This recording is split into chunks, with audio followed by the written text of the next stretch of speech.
शुभ प्रभात। CBSE board कक्षा 11 के सभी विद्यार्थीगण, कैसे हैं आप लोग। आशा करता हूं कि आप लोग पिछले वीडियोस देख रहे हैं और लगातार पढ़ते चल रहे हैं। आज हम सब लोगों ने जो अपना पिछला पाठ पढ़ा है, राम नरेश त्रिपाठी जी द्वारा रचित पथिक नाम की जो कविता हम सब ने पढ़ी है, उस कविता से संबंधित जो प्रश्नोत्तर आपके पूछे गए हैं किताब में, इन पर एक बार हम लोग चर्चा करेंगे और इन प्रश्नोत्तरों को आप लोग अपनी कॉपी में नोट करते चलिए। जहाँ किसी को कोई समस्या होगी आप पूछ सकते हैं हमसे। तो चलते हैं अपने प्रश्नों की ओर। ध्यान दीजिए, केवल आपको 4 प्रश्नों के उत्तर देने हैं। बहुत छोटे छोटे प्रश्न होते हैं, आप जानते हैं। परीक्षा में आरोह पुस्तक से आपके काव्यखंड और गद्यखंड से 2 अति लघुत्तरीय और 2 लघुत्तरीय प्रश्न पूछे जाते हैं, जिनमें आपको बहुत बड़ा नहीं लिखना होता है। लगभग 4-6 लाइन या 40 से 50 शब्द तक के उत्तर होते हैं। वेतान नाम की जो आपकी दूसरी पुस्तक है, उसमें से आपको दीर्घोत्तरीय प्रश्न पूछे जाते हैं। तो अति लघुत्तरीय और लघुत्तरीय का जो मिश्रण है, वो काव्यखंड में हम लोग देखते हैं। पहला प्रश्न है आपका कि पथिक का मन कहाँ विचरना चाहता है। पथिक कहाँ चाहता है? घूमना। विचरना का मतलब विचरण करना या घूमना। कविता की शुरुआत में हम लोगों ने पढ़ा था कि राम नरेश शर्मा जी कहते हैं कि उनका भी मन करता है कि ऊपर नीला आसमान है, नीचे नीला समुद्र है, तो उसी के बीच में किसी बादल पर बैठकर सारी दुनिया में घूमना चाहते हैं, या फिर समुद्र की किसी एक लहर पर बैठ करके चारों ओर पूरे समुद्र में वो घूम लेना चाहते हैं। तो आप इसका उत्तर लिखेंगे। पहला प्रश्न जो आपका है कि पथिक का मन कहाँ विचरना चाहता है, इसके उत्तर में आप सब लोग लिखेंगे कि पथिक का मन नीले सुंदर और आकर्षक समुद्र में विचरना चाहता है। ठीक है, या दोनों मिलाकर लिखिए कि पथिक का मन नीले समुद्र और आसमान के बीच में किसी बादल पर बैठकर विचरने का मन करता है। पथिक का मन करता है कि वह समुद्र और आसमान के बीच किसी बादल पर बैठकर सारे संसार को घूम ले। ठीक है, आसमान और समुद्र के बीच में बैठ करके वो किसी बादल पर बैठकर सारे संसार को घूमे। दूसरा प्रश्न आपका है, सूर्योदय का प्रतिबिंब दिखाने के लिए किन बिंबों का प्रयोग किया है, किन आयामों का प्रयोग किया है, क्या क्या दिखाया है कवि ने। तो ध्यान दीजिए, सूर्योदय के समय समुद्र के जल पर सूरज की जब किरणें गिरती हैं तो लगता है कि मानो समुद्र ने लक्ष्मी को लाने के लिए अपनी सतह पर सोने की सड़क बना दी है। मैंने बताया था कि लाने को निज पुण्य भूमि पर लक्ष्मी की असवारी, ठीक है, और रत्नाकर ने निर्मित कर दी स्वर्ण सड़क अति प्यारी। कवि कहता है कि ऐसा लगता है जब सूरज की सुनहरी किरणें पानी पर पड़ती हैं, समुद्र के जल पर, तो बहुत तेज सुनहरी चमक होती है, जिसे देखकर लगता है कि शायद जो समुद्र है वो लक्ष्मी को लाना चाहता है अपनी धरती पर, और इसीलिए उसने सोने की उस पर सड़क बना रखी है। फिर जो उगता हुआ आधा सूर्य दिखाई दे रहा है, वो ऐसे लगता है कि लक्ष्मी जी का कोई सोने का बना हुआ मंदिर है, और उस मंदिर का जो सुनहरा गुंबद है वही सूर्य के रूप में दिखाई दे रहा है। इतना आप लोग लिख लेंगे तो सूर्योदय के बिंब का वर्णन हो। बिंब का मतलब होता है चित्र, परछाई जिसको आप कहते हैं। तो यहाँ सूर्य का चित्र किस रूप में अंकित किया गया है? तो पहला यह कि सूर्य को मंदिर का गुंबद माना गया है, दूसरा उसकी किरणों को सुनहरी सड़क का बिंब दिया गया है। इसके बाद आपका तीसरा प्रश्न जो है, इसमें 2 खंड हैं, क और ख। इसमें 2-2 पंक्तियाँ कविता की दी गई हैं, जिसे आप लोग स्वयं से लिखने का प्रयास करेंगे। फिर भी एक बार मैं आपको बता देता हूँ। ध्यान दीजिए, कहा गया है आशय स्पष्ट करें। आशय का मतलब भावार्थ होता है, अर्थ। कहते हैं सस्मित बदन जगत का स्वामी मृदु गति से आता है, तट पर खड़ा गगन गंगा के मधुर गीत गाता है। तो व्याख्या या भावार्थ लिखने से पहले हमेशा आप लोग संदर्भ भी लिखेंगे। संदर्भ इसका आप लिख सकते हैं कि प्रस्तुत पद्यांश या प्रस्तुत पंक्तियाँ हमारी पाठ्य पुस्तक आरोह के काव्यखंड में संकलित और राम नरेश त्रिपाठी जी द्वारा रचित पथिक नामक कविता से ली गई हैं। अब इसका अर्थ क्या होगा कि सस्मित बदन, मैंने बताया था स्मित का अर्थ होता है मुस्कुराहट, और सस्मित मतलब मुस्कुराहट के साथ, मुस्कुराते हुए जगत का स्वामी, संसार का जो रक्षक है, संसार का जो पालन करता है वह सूर्य मृदु गति से आता है। मृदु माने होता है धीरे धीरे, मधुर गति से, वो दौड़ करके नहीं उदय हुआ, धीरे धीरे करके सूर्य उदय होता चला जाता है। तो कवि कहता है सस्मित बदन जगत का स्वामी मृदु गति से आता है। इस संसार का जो स्वामी है वह सूर्य बहुत मधुर और मंद गति से धीरे धीरे उदय होता है और तट पर खड़ा गगन गंगा की मधुर गीत गाता है।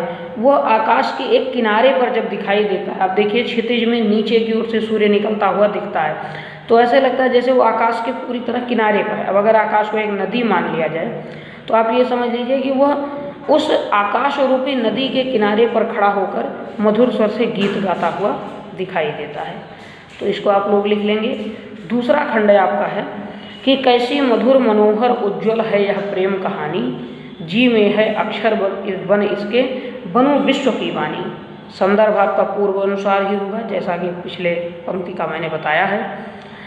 इसकी व्याख्या में आप लिखेंगे, यहाँ कवि ने प्रकृति के सौंदर्य का वर्णन करते हुए कहा है कि प्रकृति की जो सुंदरता की कहानी है, मैंने पिछले वीडियो में इसी कविता की लाइन को पढ़ाया भी है, तो आप ध्यान से देख लेंगे। उसमें कहते हैं कि मधुर मनोहर उज्ज्वल है यह प्रेम कहानी। प्रकृति के जो प्रेम की, प्रकृति की सुंदरता की जो कथा है वह बड़ी ही मधुर है, बहुत ही मनोहारी है, मन को मुग्ध करने वाली है और उज्ज्वल है, पवित्र भी है।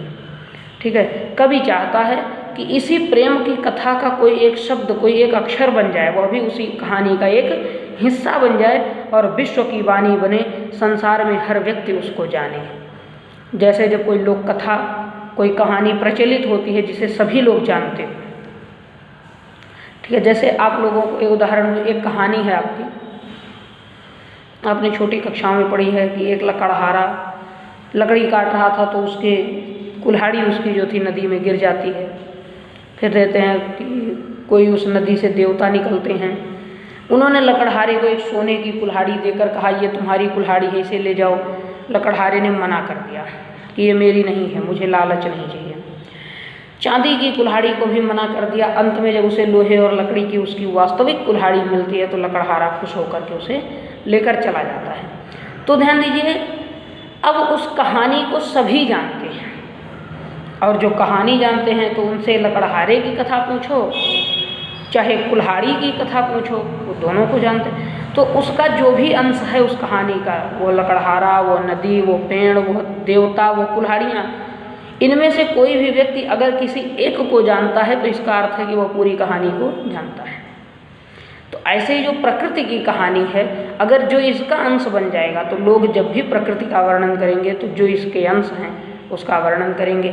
जैसे आप सोचिए, बिना पेड़ पौधे का नाम लिए हुए आप प्रकृति का वर्णन नहीं कर सकते, बिना नदी पर्वतों का उल्लेख किए हुए आप प्रकृति का वर्णन नहीं कर सकते। तो कवि कहता मैं भी इसी प्रकृति का एक अंश बन जाऊँ, जिससे लोग मेरी भी पहचान रखें, मुझे भी याद रखें। कहता जी में है अक्षर बन इसके बनो विश्व की वाणी। मेरा मन करता है मैं भी इसी कहानी का एक अंश बन जाऊं और विश्व की वाणी बन करके प्रसिद्ध रहूं। चौथा प्रश्न आपका जो अंतिम प्रश्न है, कविता में कई स्थानों पर प्रकृति को मनुष्य के रूप में देखा गया है। ऐसे उदाहरणों का भाव स्पष्ट करते हुए लिखिए। तो देखिए, एक दो उदाहरण अभी पिछले प्रश्न में आपने देखा कि सूर्य ऐसा लगता है जैसे वो नदी के किनारे, आकाश रूपी नदी के तट पर खड़ा होकर गीत गा रहा हो। सूर्य तो गीत गा नहीं रहा, उसको मनुष्य के रूप में देखा गया। मनुष्य ही नदियों के तट पर या तालाब सरोवर के किनारे या बगीचे में बैठकर गीत गाता है। तो देखिए, सबसे पहले सूर्य के सामने बादलों की माला को नाचते हुए दिखाया गया है।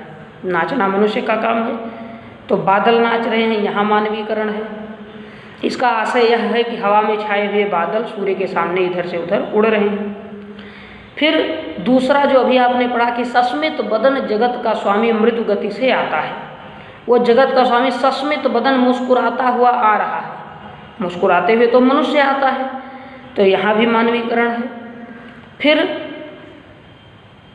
समुद्र ने सोने की सड़क बनाई है।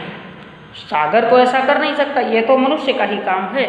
तो सबसे पहले इसको आप लोग जान लें कि यहाँ भी सागर के द्वारा सड़क बनाने को भी मानवीकरण ही प्रस्तुत किया गया है।